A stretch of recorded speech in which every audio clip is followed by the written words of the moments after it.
Meus queridos, a paz do Senhor Jesus a todos. Hoje, lição de número 7, a deposição da rainha Vasti e a ascensão de Esther. Essa nossa lição está dividida em 3 tópicos principais, que são o banquete de Assuero e a recusa de Vasti. Segundo, Vasti resiste à ordem do rei e é deposta. Terceiro, Esther, a judia se torna rainha em terra estranha. Nosso texto áureo se encontra em Tiago, capítulo 4, versículo 6, que diz: antes da maior graça, portanto diz, Deus resiste aos soberbos, mas dá graça aos humildes. A verdade prática diz que nós devemos nos conservar humildes, confiando na justiça de Deus, pois Ele governa a todos, abatendo ou exaltando. A palavra-chave é obediência. O primeiro tópico, o banquete de Assuero, a recusa de Vasti. Primeiro subtópico, o rei Assuero, filho de Dário. Então, Assuero, ele governou o Império Persa por 20 anos, de 486 a 465 a.C., reinando desde a Índia até a Etiópia, sobre 127 províncias, como você pode ver em Esther, capítulo 1, versículo 1. O seu nome grego é Xerxes. Então, no terceiro ano de reinado, Assuero deu um banquete e convidou toda a nobreza e também os senhores de todas as províncias, das 127 províncias, para mostrar-lhes a grandiosidade do reino e também as suas riquezas. Então, essa recepção ela durou 180 dias, ou seja, 6 meses no total. O segundo subtópico fala sobre um banquete público e outro exclusivo. Então, passados os 180 dias, que foi o banquete público, o rei Assuero ofereceu um banquete para todo o povo de Suzã, para a capital, então, no pátio do jardim do seu palácio. Essa festa ela foi programada para durar 7 dias. E o que tinha nessa festa? Tinha muito luxo, tinha muita ostentação e tinha bebida à vontade. Então, Esther capítulo 1, versículos de 5 a 8 diz assim: e acabados aqueles dias, ou seja, aqueles 180 dias, fez o rei um banquete a todo o povo que se achava na fortaleza de Suzã, desde o maior até o menor, por 7 dias, no pátio do jardim do palácio real. Versículo 6. As tapeçarias eram de pano branco, verde e azul celeste, pendentes de cordões de linho fino e púrpura, e argolas de prata e colunas de mármore, os leitos de ouro e de prata, sobre um pavimento de mármore vermelho e azul e branco e preto. 7. E dava-se de beber em copos de ouro, e os copos eram diferentes uns dos outros, e havia muito vinho real, segundo a generosidade do rei. E o versículo 8 diz: e o beber era por lei sem constrangimento, porque assim tinha ordenado o rei expressamente a todos os oficiais da sua casa que fizessem conforme a vontade de cada um. Ou seja, cada um bebia o tanto que queria, não era constrangido a beber e também nem a parar de beber. Cada um fazia da forma que queria. Então Assuero, estou falando referente à bebida, tá? Então não era forçado a beber e também não era forçado a parar de beber. Assuero tinha como mulher a rainha Vasti, que também ofereceu um banquete, porém ficou restrito às mulheres do palácio. Então Assuero, depois daqueles 180 dias de festa, depois daqueles 6 meses de festa, mais 7 dias só com o povo da capital, só com o povo de Suzã, aí a rainha também fez o banquete dela particular, separado do rei Assuero, com as mulheres do palácio. Esther capítulo 1, versículo 9 diz assim: também a rainha Vasti deu um banquete às mulheres na casa real do rei Assuero. E vem o terceiro subtópico que diz assim: o convite à rainha, ou o convite para a rainha. No 7º dia de seu banquete, Assuero já estava eufórico, já tinha tomado um pouquinho, né? Estão 7 dias afinal. Então, Esther 1:10 diz assim: o coração do rei estava alegre do vinho. Olha só, não diz nem que está bêbado, mas só que estava alegre. Então nesse momento foi quando ele ordenou que trouxessem a rainha Vasti. Olha só, Esther 1:11 vai dizer assim, com a coroa real, para mostrar aos povos e aos príncipes a sua formosura, porque era formosa à vista. Aí mais o inesperado acabou acontecendo. O versículo 12 de Esther capítulo 1 diz assim: porém a rainha Vasti recusou vir, conforme a palavra do rei, por meio dos camareiros.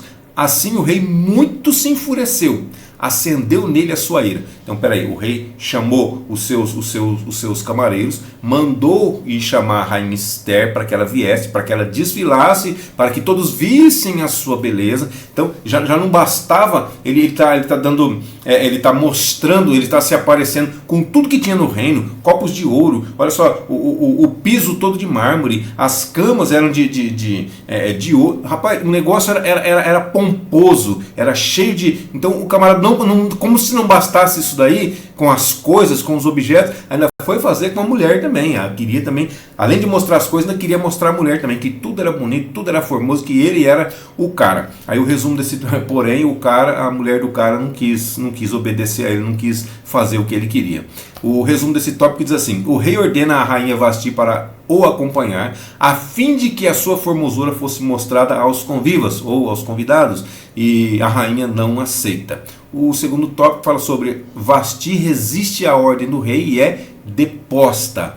O primeiro, aliás, a palavra deposta, segundo o dicionário da língua portuguesa, significa demitido, significa exonerado do cargo que ocupava. Então, ela deixou de ser rainha, é o significado dessa palavra deposta. O primeiro subtópico fala sobre a recusa da rainha. Então, são diversas as opiniões a respeito das condutas do rei e da rainha nesse episódio. Olha só o que eu falei, são diversas as opiniões. Por que opinião? Porque cada um vai falar uma coisa, cada um tem um pensamento diferente, cada um tem uma suposição que está inserindo no texto. E isso não é exegese, isso é exegese. É colocar no texto aquilo que o texto não diz. Tá? Então são muitas opiniões e as opiniões divergem, não tem assim um consenso. Então existem fontes extra-bíblicas que tentam justificar a desobediência da rainha Vasti, tratando como se fosse um absurdo a pretensão do rei. Por quê? Porque alguns dizem que ele queria que ela desfilasse nua somente com a coroa real. Isso você pode entender que é um absurdo, não é? Porém, são opiniões. Então, a narrativa bíblica qual que é a narrativa bíblica? Uma festa pública acontecia e a rainha Vasti recusou atender ao rei. Ponto final. O texto para por aí. Aí entra algumas suposições, né? Mas então, diante dessa suposição que eu passei, fica difícil sustentar o recato da rainha, porque se ela sendo uma rainha recatada, ela não vai querer atender a ordem do rei. O rei está bêbado, o rei está falando besteira, está querendo que eu desfile nu, né? Então, mas defender esse recato da rainha é difícil. Por quê? Principalmente se ela for, como alguns imaginam, olha só, outra opinião, alguns imaginam que essa rainha Vasti era mesma a Mestres. Quem que é essa Mestres? Essa Mestres foi uma mulher citada por Heródoto, uma mulher que era astuta e uma mulher que era sanguinária. Então pensa bem, será que ela era recatada? Ou será que ela era sanguinária? Então fica difícil de conciliar uma coisa com outra. Qual que é o texto bíblico? De novo, mais uma vez, era uma festa pública e aconteceu que a rainha recusou de atender ao rei. Ponto final, o texto acaba por aí. O resto é tudo suposição, são opiniões que divergem umas das outras. Aí vem o segundo subtópico que diz assim: a aplicação da lei. Então, Assuero ele estava sob ou debaixo da influência do vinho quando ordenou a vinda de Vasti. Mas então, para ele chamar Vasti, ele estava bêbado, vamos falar claramente assim. Mas a decisão de depô-la do cargo, ela foi bem consciente. Por quê? Porque ele já não estava mais sob o efeito do vinho. Esther capítulo 1, versículos 13 e 14 diz: então perguntou o rei aos sábios que entendiam dos tempos, porque assim se tratavam os negócios do rei, na presença de todos que sabiam a lei e o direito. 14. E os mais chegados a ele eram Carsena, Setar, Adbatá, Tarsis, Meres, Marcena e Memucã, os 7 príncipes dos persas e dos medos, que viam a face do rei e se assentavam como principais no reino. Então, a pergunta do rei, olha só, ela demonstrava prudência. Então, Esther 1,15. O que, segundo a lei, olha só a pergunta que o rei Assuero fez para os seus, como é que chama? Para os seus sábios. A pergunta que ele fez para os seus sábios: o que, segundo a lei, se devia fazer a rainha Vasti, por não haver cumprido o seu mandato? Ou seja, ele deu a ordem, ela não cumpriu. Aí, segundo a lei, o que deveria ser feito? Ou o que poderia ser feito? Então, Assuero, ele estava em uma situação difícil agora. Como ele poderia exercer o governo do império se não tinha autoridade sobre a sua própria esposa? Aí começou a ficar difícil, começou a ficar estreito para ele. Terceiro subtópico, a sentença de Vasti. Então, examinado o caso, Memucã, que era um dos 7 sábios, né, aconselhou ao rei que depusesse Vasti. Ou seja, liderança pressupõe muita responsabilidade. E, então, pela grande repercussão que isso iria ocorrer, a conduta da rainha seria um péssimo exemplo para todas as mulheres do reino. Então, se você ocupa um cargo de liderança, saiba que existe muita responsabilidade por trás desse cargo. Se você fizer alguma coisa errada, muitas pessoas vão te acompanhar, porque confiam em você, porque acreditam em você. Então, tem que ter muito cuidado. Esther 1,17 diz assim: porque a notícia deste feito da rainha sairá a todas as mulheres, de modo que desprezarão a seus maridos aos seus olhos. Então, olha a repercussão que poderia provocar, que eles estavam pensando que iria acontecer. Então, isso provocaria o quê? Desrespeito e também discórdia em todos os lares. Esther 1,18 diz: e neste mesmo dia as senhoras da Pérsia e da Média, ouvindo o que fez a rainha, dirão o mesmo a todos os príncipes do rei, e assim haverá muito desprezo e indignação. A preocupação deles era muito machista aqui, né? Porque a rainha fez, as outras vão ficar sabendo e elas vão fazer também. Não, irmão, fala de caráter, fala de coisa específica de pessoas. Se um fez, por que o outro vai fazer? Por que eu vou fazer se o outro está fazendo? Se eu estou vendo que está errado, se eu estou vendo que não vai funcionar, que não dá certo, por que eu vou fazer? Então fala de caráter. Então foi um negócio muito machista aqui da parte deles. A preocupação era de perder o respeito nos seus próprios lares. Então o conselho de Memucã agradou a Assuero e também a todos os nobres. Ele decretou a deposição de Vasti. Além disso, enviou cartas a todas as províncias estabelecendo o quê? Esther 1,22. Que cada homem fosse o senhor de sua casa. Olha só, já não era? Cada homem era o senhor de sua casa. E o camarada faz um decreto dizendo que cada homem fosse o senhor de sua casa. Ou seja, para que isso não acontecesse. Então, e como que ele fez? Ele tirou a rainha a Vasti do cargo para poder colocar esse decreto. Não, o homem vai ser senhor da sua casa. Então, se a mulher obedecer, cai fora, tira ela de lá. Então, uma das qualificações exigidas do líder cristão é exatamente essa. Que qualificação, Valdecir? 1 Timóteo 3, versículo 4 e 5. Olha a qualificação: que governe bem a sua própria casa, tendo seus filhos em sujeição com toda modéstia. 5. Porque se alguém não sabe governar a sua própria casa, terá cuidado da igreja de Deus? Será que vai ter cuidado da igreja de Deus se não consegue tomar conta nem de casa? Se uma congregaçãozinha pequena não dá para tomar conta, como é que vai tomar conta de uma congregação maior? É a pergunta que Paulo faz para Timóteo, escrevendo para Timóteo. O resumo desse tópico diz que a recusa de Vasti a leva a perder o posto de rainha do reino. Não que o rei não tivesse outras concubinas, não que o rei não tivesse outras mulheres. O rei sempre tinha o seu harém, porém tinha a principal, que era a rainha. O terceiro tópico fala sobre Esther. A judia se torna rainha em terra estranha. Primeiro subtópico: algum tempo depois. O que está dizendo aqui são 4 anos. Como eu não tenho como provar esses 4 anos, então eu coloquei algum tempo depois. Tá? Esther 2:1. Passados estas coisas e apaziguado já o furor do rei Assuero, o que aconteceu? Depois que passou tudo isso daqui, aí o furor dele se acalmou. O que ele fez? Ele se lembrou de Vasti. Aí ele também se lembrou do que ele fez. E também ele lembrou do que ele tinha decretado ao seu respeito. Ou seja, ela foi deposta e ela nunca mais voltaria a ver a face do rei. Então, aí que ele caiu em si, aí que a ficha caiu, como nós costumamos dizer, né? Então, no ano 479 a.C., Assuero decide escolher uma nova rainha. Esther, capítulo 2, versículo 2. Então disseram os servos do rei que lhe serviam: busquem-se para o rei moças, virgens e formosas. Na verdade, são 3 qualidades aqui. Primeiro, moças. Primeiro, tem que ser mulher. Não pode ser parecido, mas não ser. Tem que ser mulher, tem que ser virgem e tem que ser formosa. Essas eram as qualidades exigidas. Essas eram as únicas qualidades exigidas. Então, podia ser de qualquer povo, de qualquer nação, como a gente vai ver daqui a pouquinho. O segundo subtópico fala sobre o universo da escolha.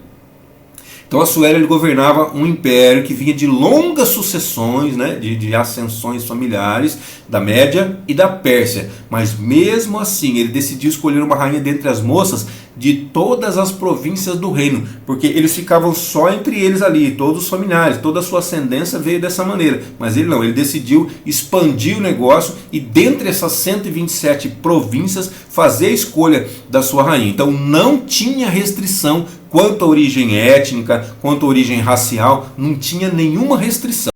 Aí, Esther 2, capítulo 2, versículos 3 e 4 diz: e ponha o rei oficiais em todas as províncias do seu reino, que ajuntem a todas as moças, virgens e formosas. Então essas eram as únicas características, eram as únicas qualidades que eram exigidas, mas podia ser de qualquer cidade, de qualquer raça, de qualquer tribo, de qualquer nação. Se ajuntem todas elas na fortaleza de Suzã, na casa das mulheres, aos cuidados de Hegai, camareiro do rei, guarda das mulheres, e deem-se-lhes os seus enfeites. Versículo 4: e a moça que parecer bem aos olhos do rei, reine no lugar de Vasti.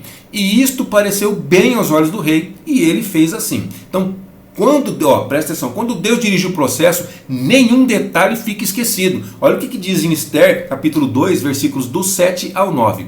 Este criara Radassa. Este aqui está falando de Mardoqueu. Se você tiver uma outra tradução na sua Bíblia, vai estar lá Mordecai. É a mesma pessoa, tá? Então este Mardoqueu criara Radassa. Radassa, que significa Esther, que é filha do seu tio. Do tio de Mardoqueu. Porque não tinha pai e não tinha mãe. Esther não tinha pai e não tinha mãe. E era jovem bela e de presença e formosa. E morrendo seu pai e sua mãe, Mardoqueu a tomara por sua filha. Versículo 8. Sucedeu que, divulgando-se o mandado do rei e a sua lei, e ajuntando-se muitas moças na fortaleza de Suzã, aos cuidados de Hegai, também levaram Esther à casa do rei, sob a custódia de Hegai, guarda das mulheres. Versículo 9.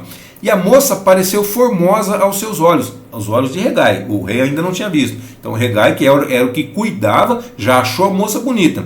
E alcançou graça perante ele. Perante quem? Perante Hegai. Ela já alcançou. Olha como que Deus trabalha. Então por isso apressou a dar-lhe os seus enfeites e os seus quinhões, que aqui nesse caso quinhões são a sua alimentação especial, como também lhe dar 7 moças de respeito da casa do rei, e também fez passar com suas moças no melhor lugar da casa das mulheres. Então olha só o benefício que ela teve. 7 mulheres somente para cuidar dela, cuidar da aparência dela, cuidar da beleza dela, cuidar da sua pele, do seu cabelo, cuidar de tudo para ela no melhor lugar da casa das mulheres. Então havia a casa das mulheres e havia o melhor lugar da casa das mulheres. E a alimentação dela, se você ver numa outra tradução, nova tradução da linguagem de hoje, vai estar aqui alimentos especiais, não era qualquer tipo de alimento não, porque ela tinha que manter a forma, tinha que manter a aparência, tinha que manter a sua beleza. Então, embora o texto não diga, não há outra explicação. O Deus que estava com José lá no Egito estava também com Esther. Olha o que diz Gênesis 39, versículo 2, e também o versículo 21. Então, e o Senhor estava com José. Então, da mesma forma, o Senhor estava com Esther. E foi homem próspero. Ele foi vendido como escravo e foi homem próspero? Sim, ele foi homem próspero. Deus prosperava tudo que era colocado na mão dele. E estava na casa de seu senhor, olha só, escravo, de seu senhor egípcio. Versículo 21. O Senhor, porém, estava com José e estendeu sobre ele a sua benignidade e lhe deu graças aos olhos do carcereiro mor. Então, ele foi vendido, Potifar o comprou, na casa de Potifar ele se tornou líder. Então ele tomava conta de todos os demais escravos. Ele era um escravo que tomava conta de todos os demais escravos e de toda a casa, agora fugiu o nome. Não é Faraó, eu acabei de falar o nome, agora já fugiu o nome.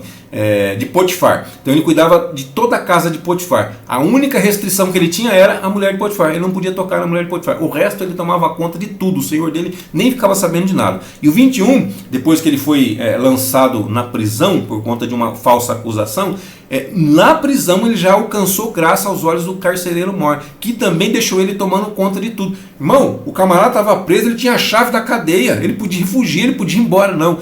O carcereiro confiou tanto nele que entregou a chave e ele tomava conta dos demais presos. Então tudo que era colocado na mão de José prosperava. E de Esther também não foi diferente. O Deus que foi com José também estava sendo com a rainha Esther, com Esther, que ainda não era rainha.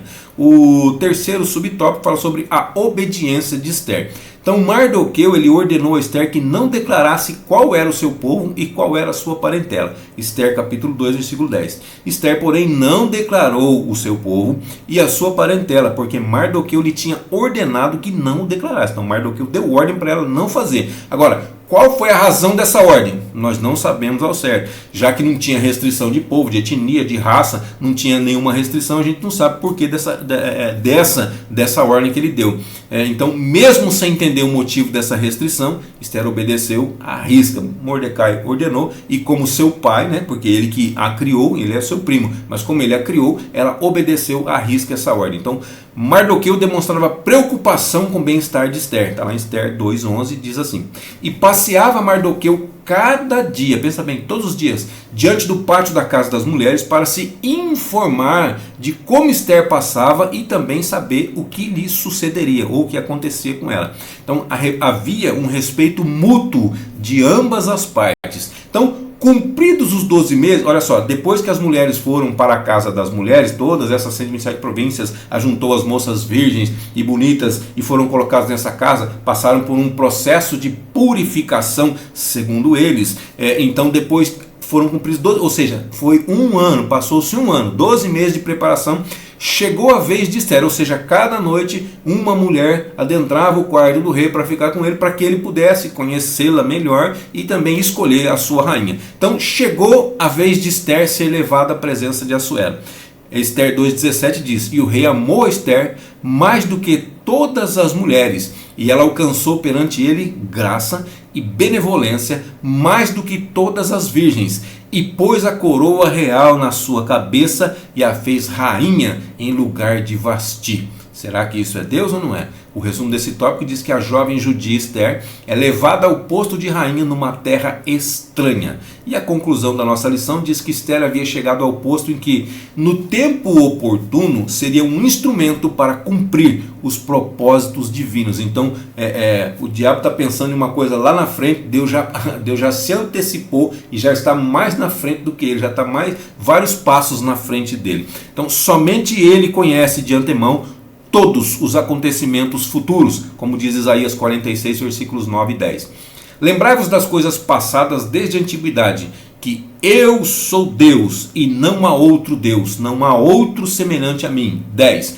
Que anuncio o fim desde o princípio, e desde a antiguidade as coisas que ainda não sucederam. Deus está dizendo que ele é o único que pode fazer isso aí. Que digo, o meu conselho será firme e farei toda a minha vontade. Deus é o único que pode fazer isso, anunciar o fim logo no começo, e também falar das coisas que ainda não aconteceram e que vão acontecer segundo a palavra dele, segundo a ordem dele. Então nós podemos confiar nossa vida inteiramente à sua direção, pois ele sabe o que é melhor para nós, como diz Jeremias 29:11.